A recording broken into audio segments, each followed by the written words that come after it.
नमस्ते। मैं भक्ति स्वागत करती हूँ आपका मेरे YouTube चैनल भक्ति अ सेल्फ क्रिएटर में। आज हम महाशिवपुराण के पंचम युद्ध खंड के 51 से 58 तक यानी कि 51 से 58 तक के अध्याय देखेंगे। अब तक हमने ये देखा है कि भगवान शिव जी ने अंधकासुर को, जो कि भगवान शिव जी के तेज से ही उत्पन्न हुआ था, यह जो अंधकासुर है उसे गाणपत्य पद प्रदान किया है, तथा भगवान शुक्राचार्य जी को भी उनकी तपश्चर्या के फल स्वरूप भगवान शिव जी द्वारा संजीवनी विद्या का वरदान मिला है। वह मृत व्यक्ति को भी पुनर्जीवित कर सकते हैं। अभी हम शुरू कर रहे हैं पंचम युद्ध खंड का महाशिवपुराण का 51वां अध्याय। इस अध्याय में व्यास जी सनत कुमार जी से ये पूछ रहे हैं कि आपने अब तक हमें महाशिवपुराण की, भगवान शिव जी की बहुत अद्भुत कथाएं सुनाई, पर आप हमें उस बानासुर की कथा सुनाए जिससे गाणपत्य पद प्रदान हुआ था और जिसकी वजह से भगवान महादेव जी ने भगवान श्री कृष्ण के साथ भी युद्ध किया था।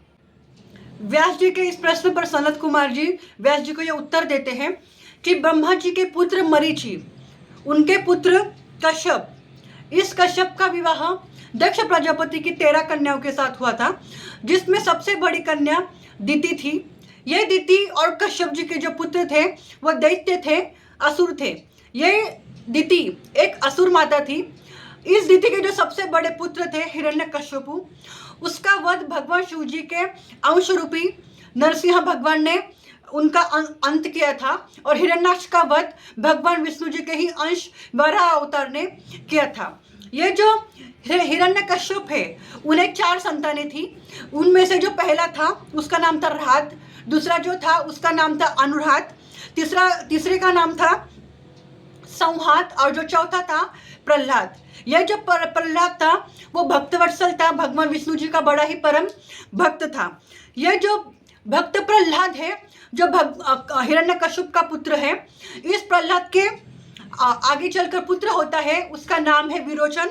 ये विरोचन बड़े ही धर्मात्मा तथा पुण्यदायी पुरुष थे। इस विरोचन के भी आगे पुत्र होते हैं। उस पुत्र का नाम होता है राजा बलि। यह जो बलि है वो भी बड़े दानी तथा पुण्यात्मा है।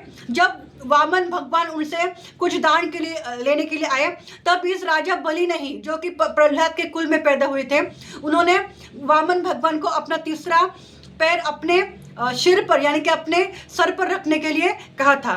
फिर ये जो राजा बलि है उन्हीं के पुत्र है बानासुर। यह जो बानासुर है यह भी बड़े दाता है, बुद्धिमान है। इनके राज्य में कोई भी दुखी नहीं है, तो उनसे अगर कोई दुखी है तो वो सिर्फ और सिर्फ देवता। बानासुर की एक कन्या भी है जिसका नाम है उषा।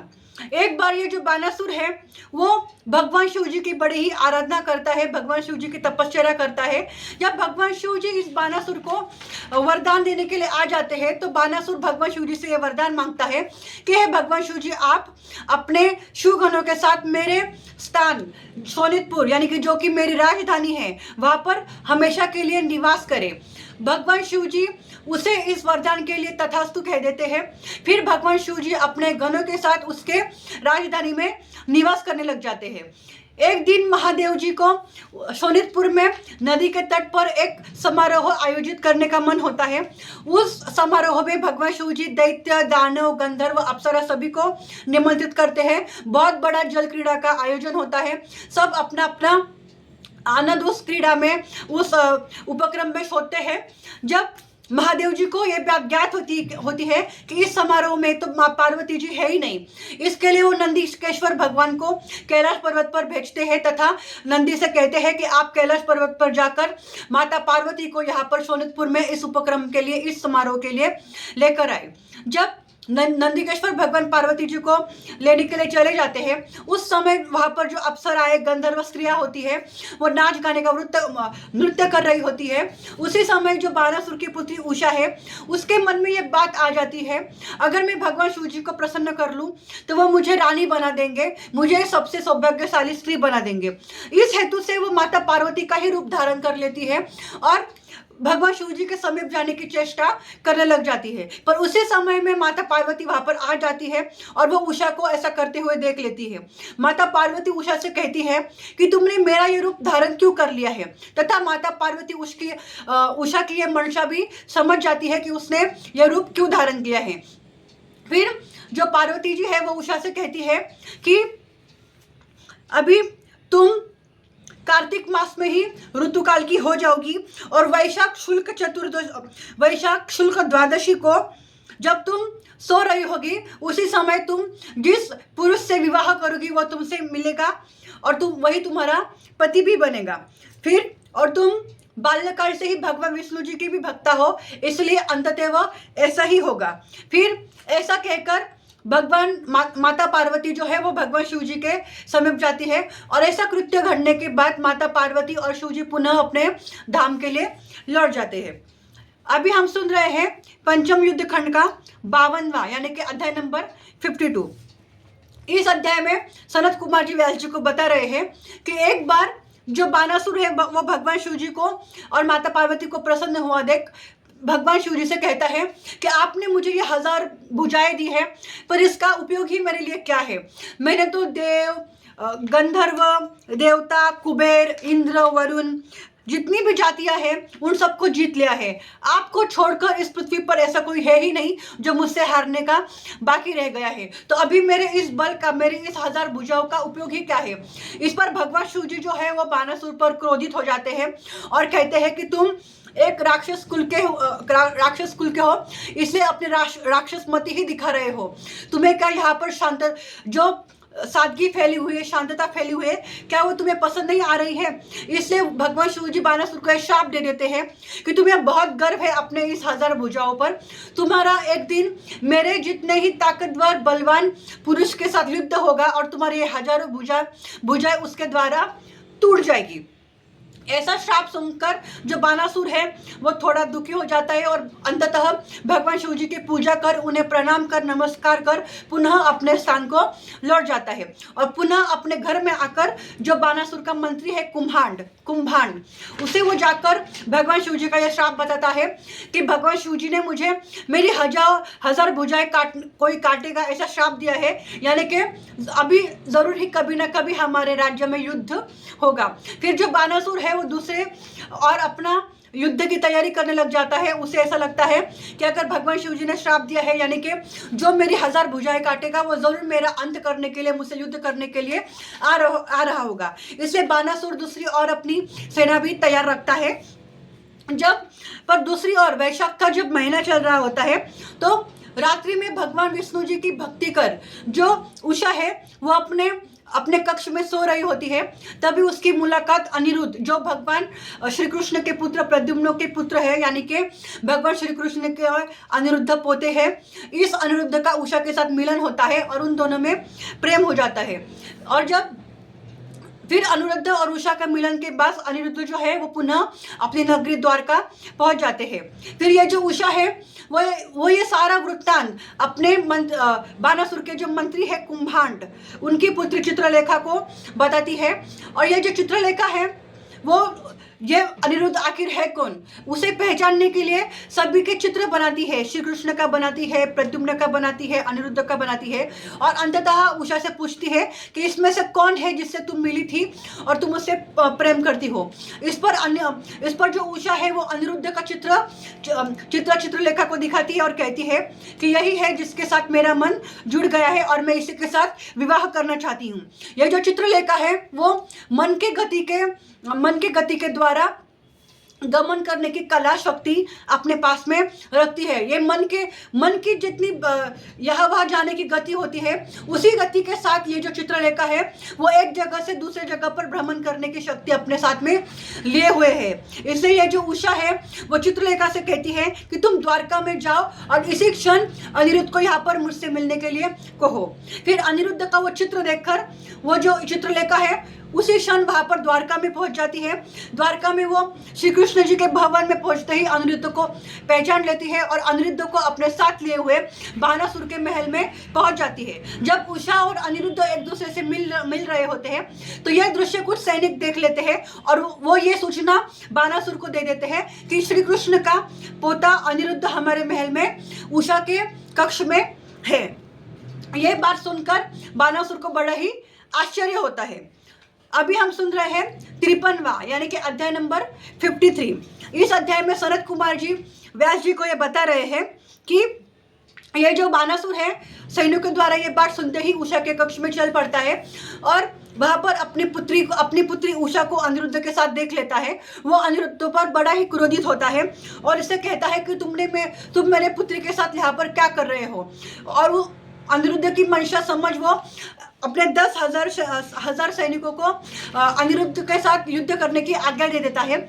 पर अनिरुद्ध भी भगवान कृष्ण जी के पोते हैं, तो वो भी सारी सेना को हरा देते हैं। जब अंततः में जब बानासुर स्वयं ही अनिरुद्ध के साथ युद्ध करने के लिए आ जाते हैं, तो अनिरुद्ध बानासुर के द्वारा चलाए गए नागपाश में बंद कर पिंजरे में डाल दिया जाता है। यानी कि बानासुर के द्वारा अनिरुद्ध पकड़ा जाता है और उसे एक पिंजरे में पकड़ लिया जाता है।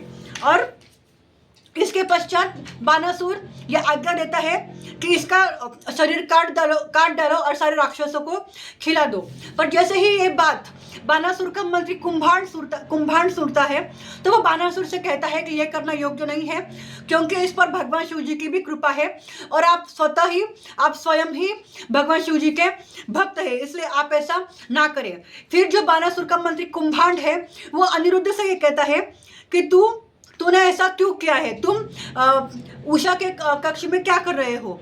तुम हाथ जोड़कर सिर्फ बानासुर से कह दो कि तुम हार गए हो, दैत्येंद्र को तुम नमस्कार करो, अन्यथा तुम इस पिंजरे से कभी भी बाहर नहीं निकले जा सकोगे। इस पर जो अनिरुद्ध है वो कुंभांड को उत्तर देता है कि हे कुंभांड, तू शत्रु धर्म को शायद नहीं जानता है।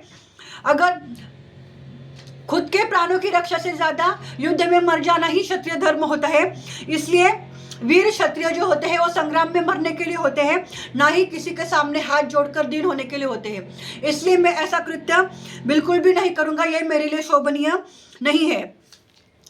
अनिरुद्ध के द्वारा ऐसे वाक्य सुनकर कुंभांड और बानासुर को बड़ा ही आश्चर्य होता है। उसी समय जब बानासुर बहुत क्रोध में आकर अनिरुद्ध को कुछ करने ही वाला होता है, तो उस समय आकाशवाणी हो जाती है कि हे बानासुर, तुम शिव भक्त हो, तुम्हें इस प्रकार का क्रोध नहीं करना चाहिए। शिव जी सबके ईश्वर है, उन्हीं के अधीन यह चराचर जगत है। वह सबके अंतर्यामी, निराकार, निर्विकार, अविनाशी, मायाधिपति तथा निर्गुण है। देर नहीं है, वे शीघ्र ही तेरा नाश करेंगे। ये आकाशवाणी सुनते ही बानासुर भयभीत हुआ और उसने अनिरुद्ध को नहीं मारा तथा उसे सिर्फ एक पिंजरे में कैद कर लिया।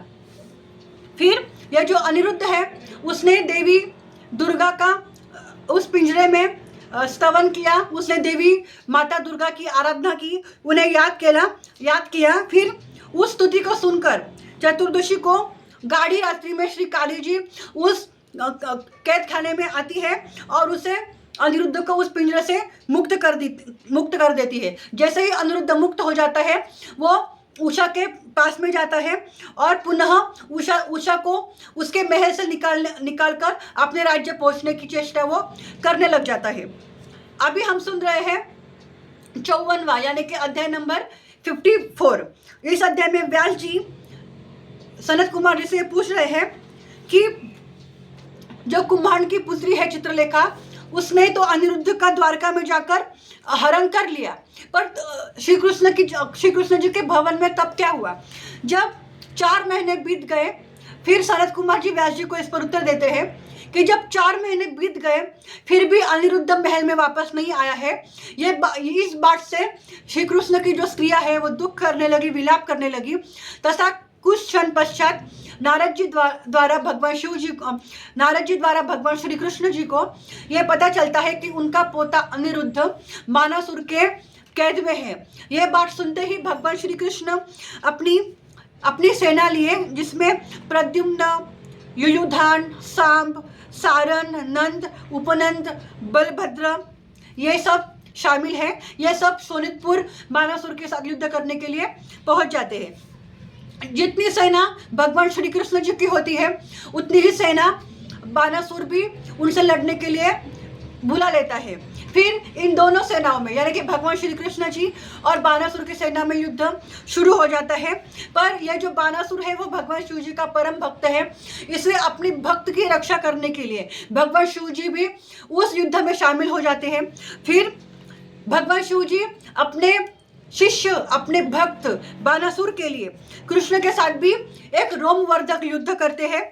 फिर कृष्ण जी का शिव जी के साथ, प्रद्युम्न का जो कि भगवान श्री कृष्ण के पुत्र है उनका कुंभांड बानासुर के मंत्री के साथ, कुप का कर्ण के साथ, बान पुत्र का साम के साथ। साम भगवान श्री कृष्ण का पुत्र है जिसका युद्ध बानासुर के पुत्र के साथ होता है, गरुड़ जी का नंदी के साथ। यानी कि सब अपना अपना जोड़ा बनाकर परस्पर युद्ध करने लग जाते हैं।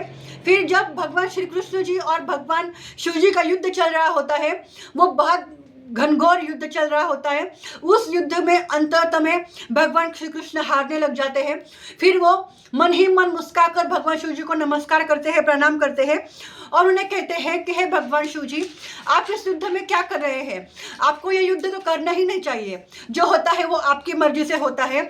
आप ही ने तो बानासुर को ये श्राप दिया था कि आपके समान ही कोई पुरुष उसके साथ युद्ध करेगा और उसकी हजारों भुजाएं काट देगा। अगर आप मुझे यहाँ पर रोके रखेंगे तो फिर बानासुर की 1000 भुजाएं मेरे द्वारा कैसे काटी जाएगी? इसलिए भगवान शिव जी, मैं आपसे अनुरोध करता हूँ कि आप इस युद्ध से पीछे हट जाए, आप युद्ध ना करें। इस पर भगवान शिव जी श्री कृष्ण से कहते हैं कि आप सही कह रहे हैं, आप मेरा श्राप का मान रखने के लिए बानासुर की 1000 भुजाएं काटने के लिए यहाँ पर आए हैं, पर मैं भक्त के अधीन हूँ। बानासुर मेरा भक्त है, उसकी रक्षा करना मेरा कर्तव्य है। अगर तुम उसकी 1000 भुजाएं काटना चाहते हो तो तुम्हें मुझे जमबंद यानी कि कुछ देर के लिए स्तंभित करना होगा, फिर तुम चाहे वैसा कर लो। भगवान शिव जी से ऐसी बातें सुनकर ही जो भगवान श्री कृष्ण है वो भगवान शिव जी को कुछ देर के लिए स्तंभित कर देते हैं। फिर जो भगवान शिव जी को स्तंभित करने के बाद भगवान श्री कृष्ण जी अंत में बानासुर के पास में जाते हैं और उसकी 1000 भुजाएं एक लकड़ी की तरह पूरी तरह से काट देते हैं। अभी हम सुन रहे हैं 55वां यानी कि अध्याय नंबर 55। इस अध्याय में व्यास जी सनत कुमार जी से पूछ रहे हैं कि शिव जी को भगवान श्री कृष्ण ने स्तंभित कर दिया, तब दैत्य बानासुर ने क्या किया? इस पर सनत कुमार जी व्यास जी को ये बता रहे हैं कि जब श्री कृष्ण जी ने भगवान शिव जी को स्तंभित कर दिया, उस समय भगवान श्री कृष्ण और बानासुर में बड़ा ही घनघोर युद्ध हुआ। वो युद्ध बहुत देर तक चला, पर इस युद्ध में बहुत वीरों ने अपनी वीरता दिखाई। गरुड़ ने भी इस युद्ध में बहुत अच्छा प्रदर्शन किया और बानासुर की सेना भी अपने पूरा श्रम लगा रही थी इस युद्ध के लिए। पर अंततः में भगवान श्री कृष्ण ने अपने सुदर्शन चक्र से बानासुर की सारी भुजाएं काट दी। पर जैसे ही भगवान श्री कृष्ण जी उसका अंत करने के लिए कर रहे थे, उस समय भगवान महादेव जी श्री कृष्ण और बानासुर के बीच में प्रकट हो जाते हैं और श्री कृष्ण जी से ये अनुरोध करते हैं कि तुम बानासुर को ना मारो। मैंने सिर्फ उसकी भुजाएं काटने का श्राप दिया था, आप इसका अंत ना करें क्योंकि ये मेरा परम भक्त है। भगवान शिव जी का ये अनुरोध सुनकर भगवान श्री कृष्ण बानासुर को छोड़ देते हैं। फिर वो बानासुर का वध नहीं करते हैं। फिर जो महादेव जी है वो बानासुर और श्री कृष्ण जी की मित्रता कर देते हैं। फिर तथा उषा का और अनिरुद्ध का विवाह संपन्न करा देते हैं। अब तक हमने जो सुना है वो है पंचम युद्ध खंड का 55वां अध्याय। अभी हम सुन रहे हैं 56वां अध्याय। यानी कि भगवान शिव जी ने, अब तक हमने ये देखा है कि भगवान शिव जी ने बानासुर को जो श्राप दिया था उसका हजारों भुजाएं कटी जाएगी, वो भी उन्हीं के तरह बलवान पुरुष के द्वारा। तो भगवान श्री कृष्ण जी ने बानासुर की 1000 भुजाएं काटकर भगवान शिव जी का वो श्राप पूरा कर दिया है तथा अंत में उन्होंने बानासुर की और भगवान श्री कृष्ण जी की मित्रता भी करा दी है। फिर जो श्री कृष्ण है वो अनिरुद्ध को लिए उषा को लेकर अपने नगरी द्वारका को चले भी गए हैं। अभी हम सुन रहे हैं 56वां अध्याय, अध्याय नंबर 56। इस अध्याय में व्यास जी सनत कुमार जी से पूछ रहे हैं कि जब अनिरुद्ध उषा को लेकर अपनी नगरी द्वारका में चला गया, उसके पश्चात बानासुर ने क्या किया? इस पर सनत कुमार जी व्यास जी को बता रहे हैं कि उसके बाद में बानासुर को बड़ा ही दुख हुआ। उसे अपने अज्ञान पर हंसी आने लगी कि मैंने ये क्या कृत्य कर लिया। सब जगह पर शांति फैली थी और मैंने भगवान शिव जी से अहंकार युक्त होकर युद्ध ही मांग लिया कि मेरी 1000 भुजाएं किस काम की अगर युद्ध ही नहीं हो रहा है तो। और भगवान शिव जी ने श्राप द्वारा मेरी भुजाएं भगवान श्री कृष्ण जी के द्वारा काट भी दे। काट भी दी, मुझसे ये क्या अनर्थ हो गया, मेरी मति ऐसी कैसी मारी गई। फिर इस बात पर विलाप करते हुए बानासुर रोने लगे। उन्होंने बहुत दुख झेला, वो बहुत अलग अलग तीर्थ स्थानों पर भी जाने लगे, पर उन्हें कहीं भी शांति नहीं मिले। अंत में उन्होंने भगवान शिव जी का स्तोत्र का गायन किया, ओम का जाप करते हुए भगवान शिव जी को ही नमस्कार किया, यथोचित हस्तपाद न्यास युक्त तांडव नृत्य किया। तांडव नृत्य कर कर भगवान शिव जी को प्रसन्न किया, तथा भगवान शिव जी को प्रसन्न करने के लिए बानासुर ने अपने शरीर के कुछ रक्त भी बहाया। पर अंत में जब बानासुर का ये प्रायश्चित देखकर भगवान शिव जी बानासुर पर पुनः प्रसन्न हुए, तो वो बानासुर के सामने प्रकट हुए और बानासुर से कहा कि हे बानासुर, मैं तुम पर प्रसन्न हूँ, तुम मुझसे क्या वरदान मांगना चाहते हो। इस पर जो बानासुर है वो भगवान चंद्रशेखर महादेव जी से वरदान मांगता है कि शोणितपुर जो बानासुर का राज्य है उसमें उनकी पुत्री जो उषा है उसका पुत्र राज्य करे, विष्णु जी से उनका कोई भी वैर भाव ना हो, तथा दुष्ट दैत्यों का सदैव के लिए विनाश हो जाए और सभी शिव भक्तों में हमेशा स्नेह रहे, प्राणियों में दया रहे और दया भावना रहे। ऐसा कहकर बानासुर ने भगवान शिव जी को नमस्कार किया, उनकी स्तुति की। अंत में बानासुर ने स्तुति करते हुए महादेव जी से कहा कि हे देवों के देव महादेव जी, आप ही ब्रह्म परमात्मा सर्वव्यापी अखिलेश्वर, सब में व्याप्त, आप सबसे परे हैं। हे प्रभु, आप मुझ पर यही बड़ी कृपा कीजिए, आपने मुझ पर पहले ही बड़ी कृपा कर दी है मेरा गर्व नष्ट करके। हे महेश्वर, आप सब जीवों द्वारा नित्य उपासना करने योग्य है। जो मनुष्य आपको भजते हैं वे निश्चय ही परम मुक्त हो पाते हैं। ऐसी स्तुति कर बानासुर ने प्रेम से अपने अंगों को झुकाकर भगवान शिव जी को प्रणाम किया, तथा शिव जी ने अंत में बानासुर से कहा कि तुम्हें जो भी वर चाहिए वो सभी तुम्हें मेरे द्वारा प्राप्त होंगे। और फिर भगवान शिव जी वहाँ से बानासुर को यह वरदान देकर कि जो बानासुर का राज्य है शोणितपुर, उस पर अनिरुद्ध और उषा के जो पुत्र है वो राज्य करेंगे, दैत्यों का नाश हो जाएगा, प्राणी मात्र में स्नेह भाव रहेगा। ऐसा वरदान देकर भगवान शिव जी वहाँ से अंतर्धान हो जाते हैं। अभी हम सुन रहे हैं 57वां अध्याय, यानी कि अध्याय नंबर 57। इस अध्याय में सनत कुमार जी व्यास जी से कह रहे हैं कि अब तक मैंने तुम्हें बानासुर की कथा सुनाई है, अभी मैं तुम्हें गजासुर की भी कथा सुनाता हूँ, जिसमें भगवान शिव जी ने त्रिशूल द्वारा गजासुर को मार दिया था। फिर सनत कुमार जी आगे व्यास जी से कहते हैं कि देवताओं के हितार्थ देवी दुर्गा ने महिषासुर का वध किया था।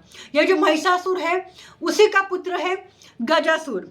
गजासुर ये जो है ये महिषासुर का पुत्र है और उसके मन में देवताओं के लिए वैर था, ईश्वर के लिए वैर था, क्योंकि भगवान शिव जी ने सब देवताओं ने मिलकर उसके पिता महिषासुर का वध किया था, ऐसा गजासुर का मानना था। इससे वो सभी देवताओं के साथ वैर भावना रखता था। फिर उसने देवताओं को हराने के लिए ब्रह्मा जी को प्रसन्न किया, तथा किसी के भी द्वारा परास्त न होने का वरदान उसने ब्रह्मा जी से मांग भी लिया और ब्रह्मा जी ने उन्हें गजासुर को यह वरदान दे भी दिया। फिर ब्रह्मा जी के वर के वजह से गजासुर ने तीनों दिशाओं में, तीनों जगहों में देवता, असुर, मनुष्य, इंद्र, गंधर्व सभी जो जातियां हैं उन सभी को जीत लिया और असुराधिपति हो गया। वो देवताओं को गिरा कर अपने चरणों में प्रणाम करने के लिए कहने लगा। उसने पूरे पृथ्वी पर अपना राज्य प्रस्थापित कर लिया, पर कुछ समय पश्चात वो शास्त्रों का उल्लंघन भी करने लगा, विषय लोलुप हो गया।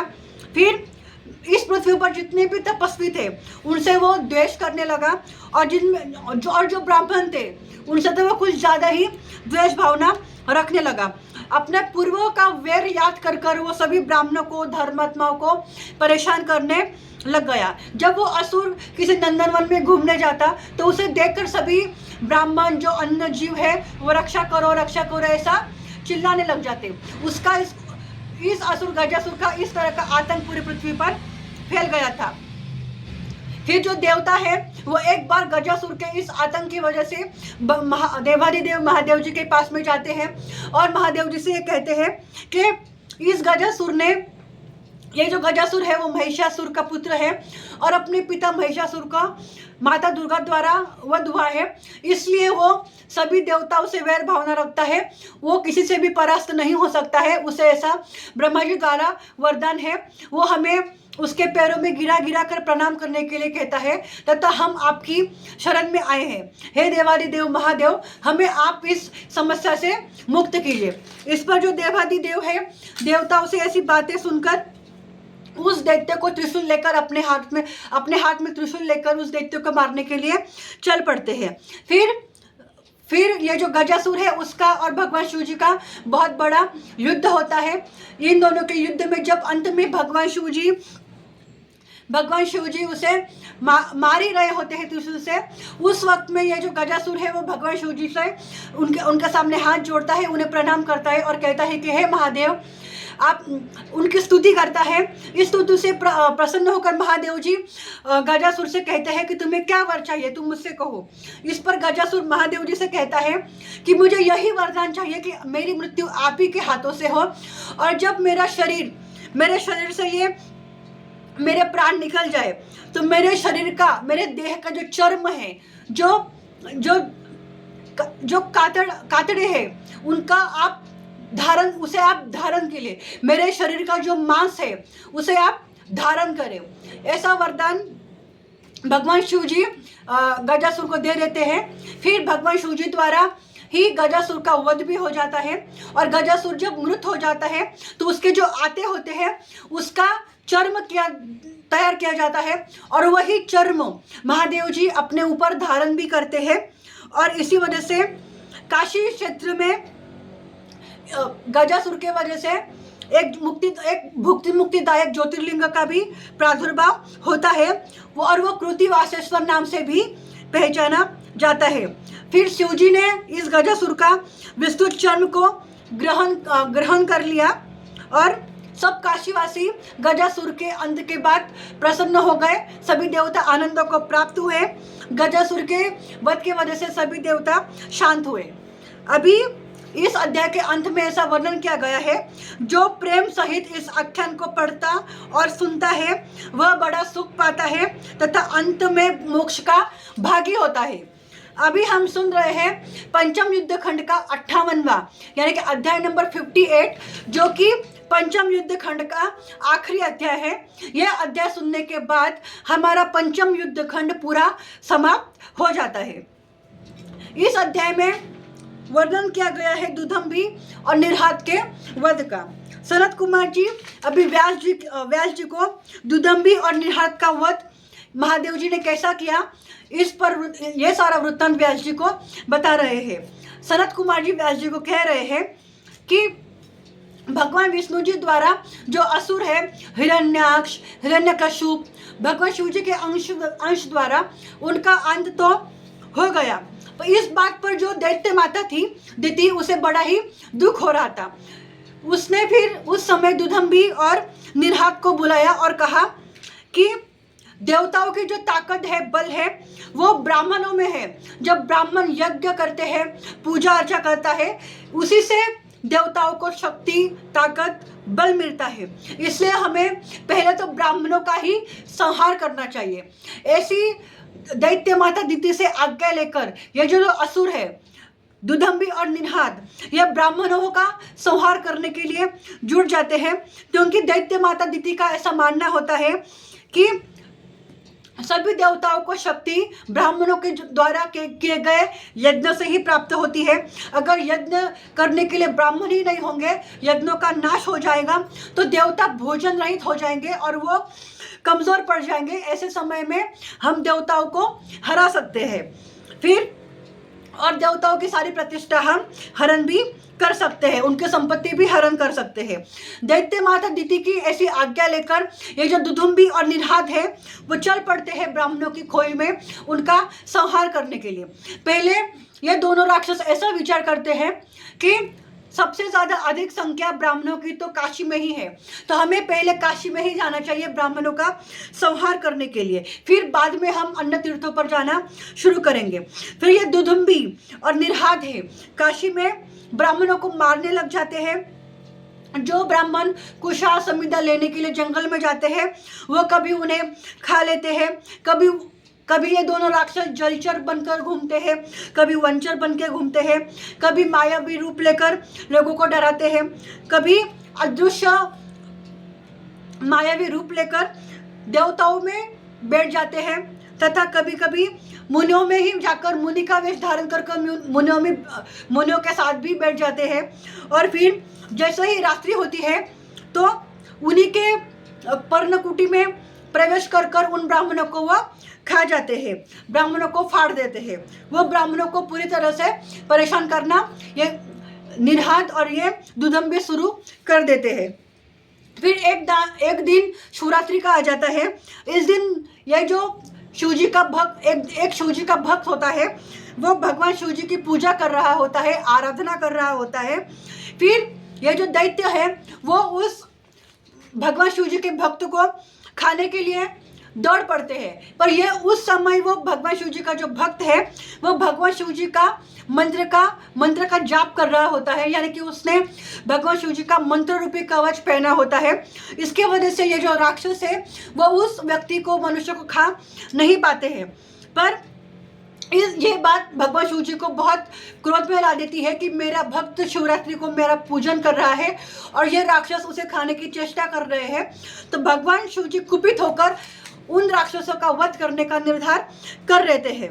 फिर भगवान शिव जी उस स्थान पर जो पुजारी, जो व्यक्ति मनुष्य भगवान शिव जी के शिवरात्रि पर पूजा कर रहा था, उसके द्वारा ही बनाए गए शिवलिंग में भगवान शिव जी प्रवेश करते हैं। वहाँ पर वो आ जाते हैं, प्रकट हो जाते हैं और उस शिवलिंग में भगवान शिव जी को आया हुआ देख वो दैत्य अपना रूप बड़ा कर लेता है और बड़ा कर लेता है, पर फिर भी भगवान शिव जी अपने एक ही वार से उन दोनों भी राक्षसों का संहार कर देते हैं। फिर जैसे ही ये दृश्य अन्य मुनि देखते हैं तो वो भगवान शिव जी के जय जयकार करने लग जाते हैं और उनसे ये वरदान मांगते हैं कि आप सदैव हमारी रक्षा इसी तरह कीजिए। इस पर भगवान शिव जी उनसे कहते हैं कि तथास्तु, मैं आपकी रक्षा के लिए सदैव यहाँ पर विराजमान रहूँगा। फिर अंत में इस अध्याय में वर्णन किया गया है कि जो मनुष्य श्रद्धा पूर्वक मुझे इस रूप में देखेंगे, मैं उनके दुख को अवश्य ही दूर करूंगा। यानी कि उस ब्राह्मण द्वारा जो लिंग बनाया गया, उस लिंग में उस राक्षसों का नाश करने के लिए भगवान शिव जी उस शिवलिंग में प्रकट हुए। उन्होंने उस राक्षसों का अंत भी कर दिया तथा मुनियों को यह वरदान भी दिया कि मैं सदैव आपकी रक्षा के लिए यहाँ पर रहूँगा तथा मेरे इस शिवलिंग का जो पूजन करेंगे श्रद्धा पूर्वक, अगर मुझे मेरे इस लिंग को देखेंगे भी तो भी मैं उनके सभी दुख निवृत्त कर दूंगा। अंत में इस अध्याय में वर्णन किया गया है कि जो मनुष्य इस व्याघ्रेश्वर के चरित्र को सुनता है अथवा सुनाता है वह अपने सब मनोरथों को प्राप्त होता है, उसके समस्त दुख दूर हो जाते हैं तथा अंत में वो मोक्ष का भागी होता है। यह स्वर्गदायक, यशदायक, आयु, पुत्र और पौत्रों की वृद्धि कराने वाला है। शिव जी का यह चरित्र उन्हें प्रसन्न करने वाला, कल्याण रूप, परम ज्ञानदायक, विकारहर्ता तथा परम रमणीय है। तो आज हमने महाशिवपुराण के पंचम युद्ध खंड के 51 से 58 तक, यानी कि 51 से 58 तक के अध्याय पूरे कर लिए हैं, जो कि इस पंचम युद्ध खंड के आखिरी अध्याय है। यानी कि आज हमने महाशिवपुराण के पंचम युद्ध खंड के 1 से लेकर 58 तक के सारे अध्याय कंप्लीट कर लिए हैं। तो अगले वीडियो में हम शुरू कर रहे हैं शतरुद्र संहिता। तब तक के लिए आप महादेव जी को याद कीजिए और कहते रहिए सांब सदाशिव, हर हर महादेव, हर हर महादेव।